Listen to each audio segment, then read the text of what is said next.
Alright, what is up, YouTube world?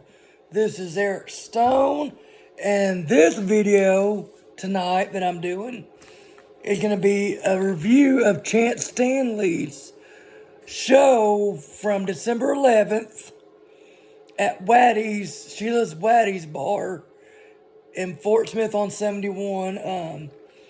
I'm drinking a little bit of Jack Daniels and Coke. And it's some good whiskey.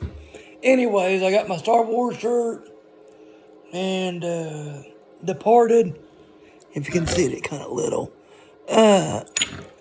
necklace. But anyways, I met Chance, I don't know, 3-4 years ago at Heroes. He's with another guy named Pistol Hill. I think it was before, it was either right before or right after the pandemic. I cannot remember. I'd have to go through my videos and find out. Anyways, we've known each other for a while. We've become really good friends. Check out his merch, Chance Stanley. He's got TikTok, Chance_Stanley, Stanley. He's got 2 EPs, a few singles out on digital platforms. But every few months he comes to Arkansas and plays a few shows, and we've become really good friends. I've been wanting to do a podcast with him. That whiskey's good, but it's been a hard time getting together when he's not busy and I'm not busy. It's just one thing that just hadn't happened yet. But he is really good. He's a young artist. He's opened up for Chris Knight, the Kentucky Headhunters, and a few other people. He's really climbing up the ladder. I hope he does really good. I wish him good and all his success. But he does covers and originals, and I love his originals. Of course, I'm one of the very few that, like, if I can go watch a band or an artist and don't know one song and it's all originals, I still love the show. I've always been that way for a long time. Since I really started getting into live music back in my mid-20s. But that night at Sheila's What Do You Do bar, he did 3 sets that night. And like I said, we've become really good friends. He got a YouTube channel, I think, yeah. And then I tag him in everything that I do. I record, shows with him. He got to open up for Chris Knight a few months ago on September 22nd of this year. And it was so cool because it's my birthday. And if you want to see his whole set, check out Chance Stanley at Majestic. And it's got his whole set. I think that night he did all originals. I'm pretty sure he did. But I'm ready for him to record some more stuff. He's got some great songs. And he does great covers. He can do honky-tonk country like Waylon and Willie and Billy Joe Shaver to Robert Earl King to George Strait and anywhere in between. Like I said, he's got a handful of originals, and I suggest you listen to them too, because they're great. He's a great young songwriter. He's funny. He's got a sense of wit about him on some of the songs he writes. But like I said, that night, December 11th, he played 3 full sets that night. He kicked off his first set. It was a 14-song set, and he did originals and covers. He kicked off with Hayes Carl's Bad Liver and a Broken Heart. I love that song. Then he went into Jerry Jeff Walker's Navajo Rug, and I love Jerry Jeff Walker. When I first started getting into, like, songwriting, not really music, but songwriters in general, I didn't care much for Jerry Jeff Walker, mainly because I didn't know who the hell he was. But at that time, I was still searching kind of who I was. I write lyrics too, and Jerry Jeff Walker had a different kind of music, and his voice was a little bit different than most. But once I started getting into the singer songwriter, that type, I didn't care anymore what they really sounded like, and he's become a big influence over me. I never got to see him live. I wish I would have, but I want to read his biography, Gypsy Songbird. I just haven't got to it yet. But anyways, he did Navajo Rug. And then he did a cover of Roger Miller's, sorry if I get this wrong, I'm not good at it. It's Udilala. I think that's how you say it. And if you know what I'm talking about, it's a song from Robin Hood. Roger Miller was kind of quirky in his songwriting too. And then afterwards, he did an original called Know Too Well. That's a great song. And then he did Waylon Jennings' Way More Blues. I love that song. Never got to see Waylon. I've seen Willie 4 times, but I never got to see Waylon. And then he did Corpus Christi Bay by Robert Earl Keen. I actually got to see him about a year before his retirement tour, whatever it's called. He played Peacemakers in Fort Smith a couple years ago. So I got to see him. That was awesome. I love Robert Earl Keen. And then he did another one of his songs called Kingpin of Prentice County. Look it up. It's fucking hilarious. It's about a grandma that sells brownies that are kind of different, if you know what I mean. And then he did George Strait's Amarillo by Morning. You can't go wrong with George Strait if you're a country fan. And then he did another Pickard's Cheating song. That's his, so look it up. Like I said, all streaming platforms. Then he did something I don't think I've ever seen him do, or a song I've never heard him sing, When You Say Nothing at All. And it was originally by Keith Whitley, and then Alison Krauss did it, so whichever one you want. And I've noticed multiple times that from doing all this research that I do, that there's so many different versions of the same songs. When I was still a teenager, 2004, Julie Roberts, not the actress, but the singer, come out with a song, her big hit that year. I don't know if it was her debut, I can't remember that. Was Break Down Here, I sure hate to break down here. Nothing up ahead or a rear view mirror. But you know that song.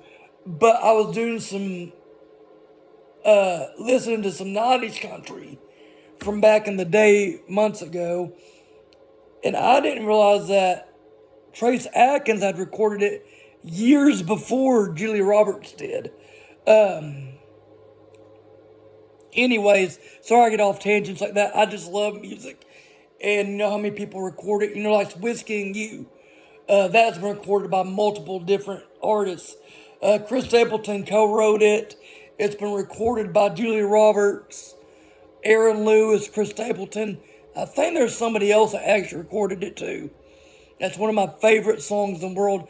Chance didn't do it, but yeah, I just got off on a tangent there, but a good tangent, I guess. And but anyways, then he did My Hometown by Charlie Robinson.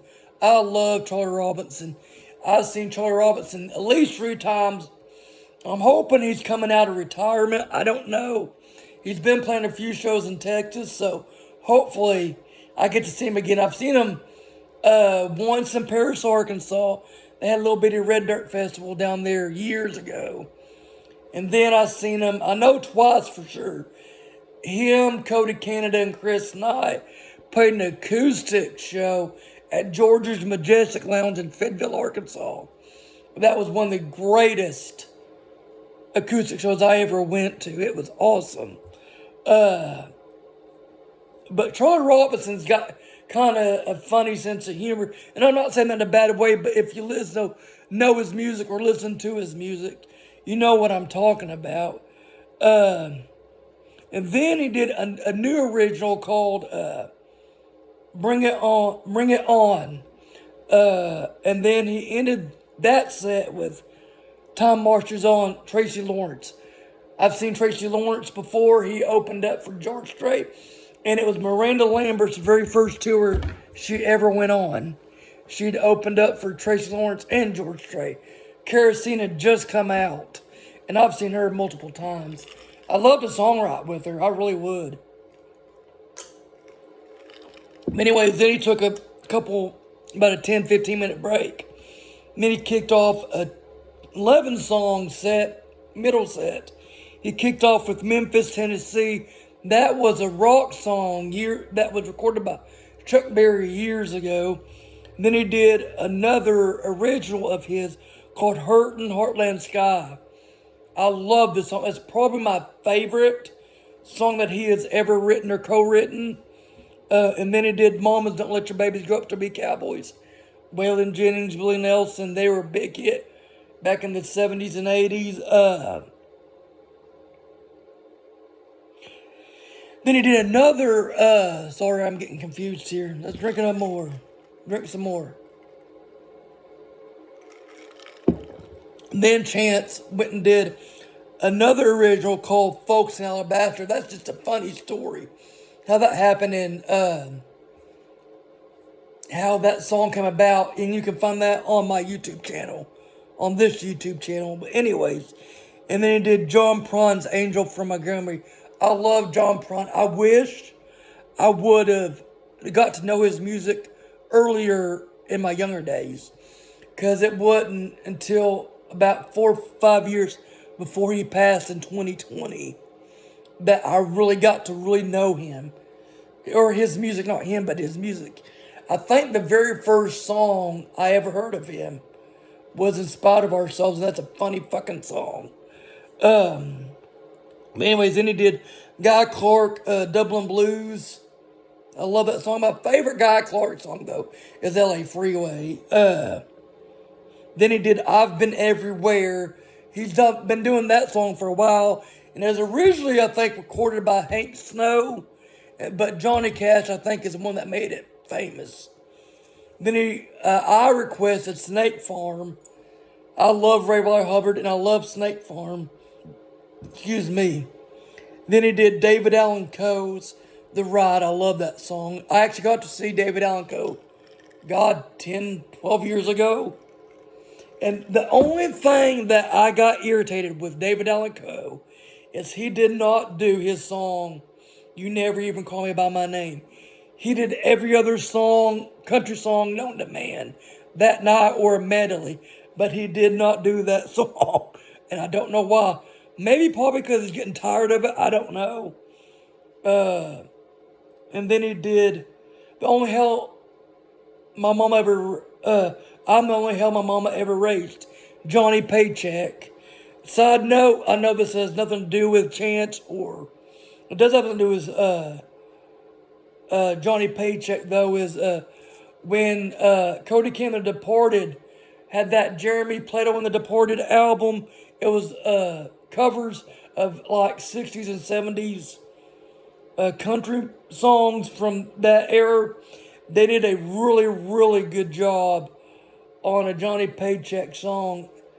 Was it A11, I think? I can't remember. But check out that album. But anyways, and then he ended that set with the famous Robert Earl King holiday song, Merry Christmas from the Family. I love that song. I've always wondered if Robert Earl King's ever, if Robert Earl King has gotten tired of singing that damn song. And then he took another break, and he come back, and he did a 12-song set, and he kicked off that one with Boys from Oklahoma. Of course, Ragweed's my favorite band. If you can see my tattoo across the name of Ragweed. I got 17, I know you can't see it. But,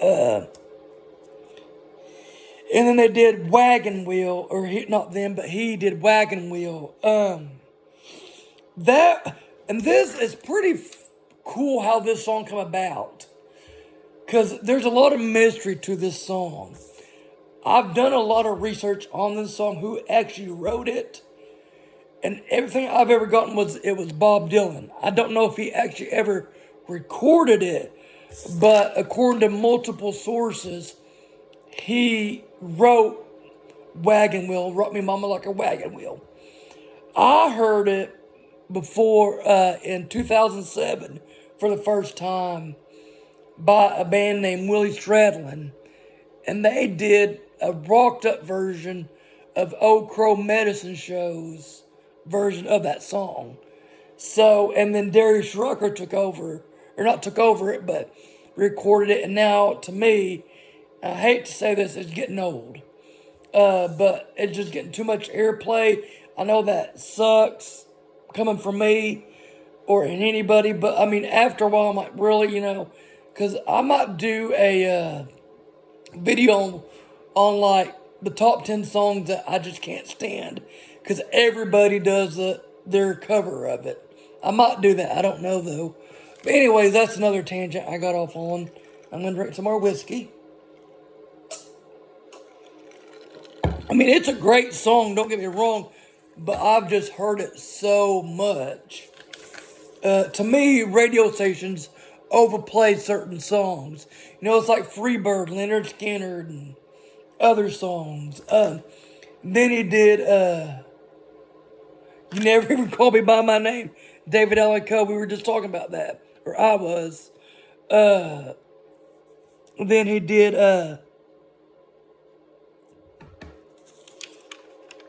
an original, I can't remember, Last Place Stay. I don't remember that one. Anyways, yeah, I'll have to go back. No, I didn't take a video of that one, so. But, he did another original. After that, he did Swingin' John Anderson. I love that song. Then I'll tell you, I'll probably get condemned to hell for this. But I actually love Leanne Rhymes' version better than John Anderson's. There's nothing wrong with John Anderson. I just like hers. She put a whole different twist on it. Hers is more upbeat. If you haven't listened to it, check it out. Then he did Dixie Dandelion, Alabama. That was a great song for the folks to sing too. And then he did his original Cross Tie Town. I love that song. Then he did another Waylon Jennings song. And after that, he did, it was Waylon Jennings, Are You Sure Hank Done It This Away? And then he did Old Red. And I didn't know this for a long time. Old Red was recorded by Blake Shelton in the late 90s, early 2000s. I can't remember what year that album with that song come out on. But I didn't know for a long time, and I was listening to some old George Jones albums, and he actually recorded it years before Blake Shelton did. So give that one a listen too. And then he did The Gambler, Kenny Rogers. Sorry, I love that song. I mean, if you don't know Kenny Rogers, The Gambler, are you really a country music fan?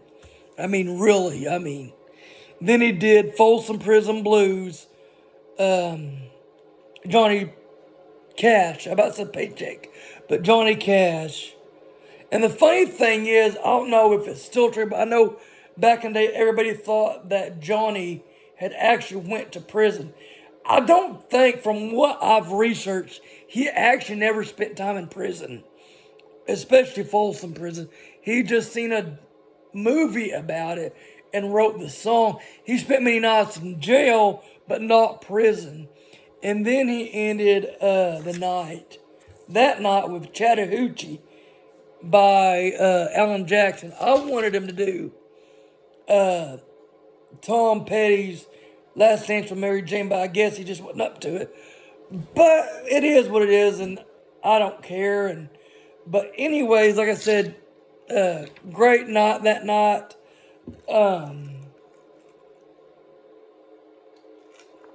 So please subscribe if you haven't subscribed to this channel yet. Aspiring Music Writer with an Aspiring Music Writer. Please like, share, comment, suggest, dislike, whatever. And I will see y'all later.